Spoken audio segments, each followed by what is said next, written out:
अच्छे लोगों की एक ये निशानी भी है कि इनको याद नहीं करना पड़ता, वो याद रह जाते हैं।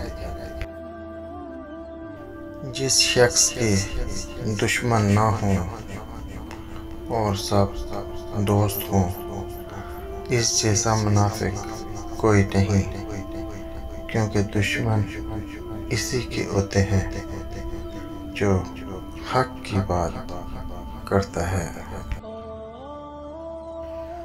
लोगों से याद करने का शिकवा मत करो। जो इंसान अपने रब को भूल सकता है, वो सबको भूल सकता है। जिसको तुमसे सच्ची मोहब्बत होगी, वो तुमको फजूल और नाजायज़ कामों से रोकेगा।